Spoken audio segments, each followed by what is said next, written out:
الصلاة والسلام عليك يا رسول الله، الصلاة والسلام عليك يا حبیب اللہ۔ پیغمبر رحمت کی آغوش میں کھیلنے والا، حجرہ فاطمہ کا جانشین، مصلی رسول کا وارث، حضور کی زبان چوسنے والا حسین، حضور کے کندھوں پر سواری کرنے والا حسین، وہ حسین جن کا دروازہ مسجد نبوی کے اندر کھلتا تھا۔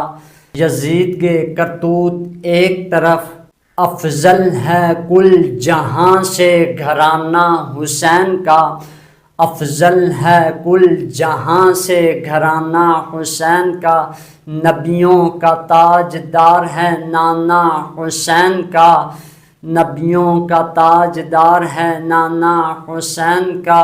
ایک پل کی تھی بس حکومت یزید کی، صدیاں حسین کی زمانہ حسین کا۔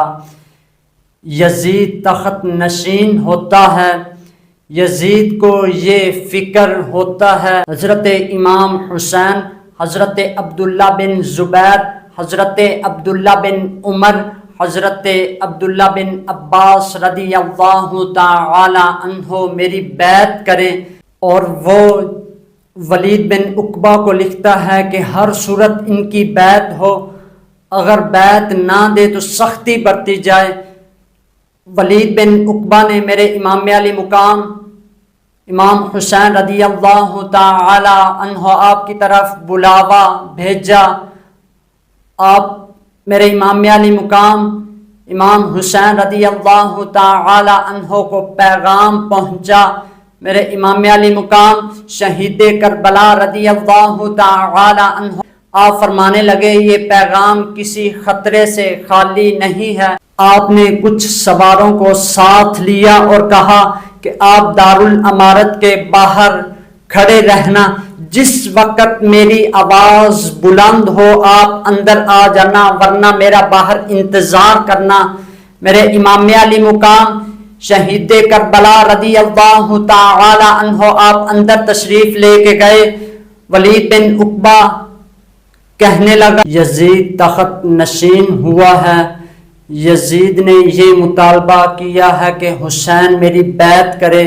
میرے امام علی مقام شہید کربلا رضی اللہ تعالی عنہ فرمانے لگے، میرے جیسی شخصیت ایسے چھپ کے بیعت نہیں کر سکتی۔ میرے امام علی مقام واپس پلٹے۔ مروان کہنے لگا، یہ موقع ہے، یہ موقع جانے نہ دیا جائے۔ جس وقت میرے امام علی مقام نے یہ بات سنی، ویسے ہی واپس پلٹے اور کہنے لگے، مروان کیا کہا ہے؟ مروان خاموش ہو گیا۔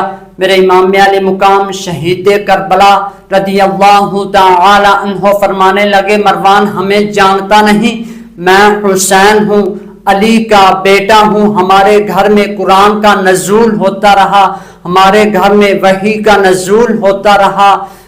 یزید فاسق ہے، یزید فاجر ہے، یزید شرابی ہے، اس لیے میں یزید کی بیعت سے انکار کرتا ہوں۔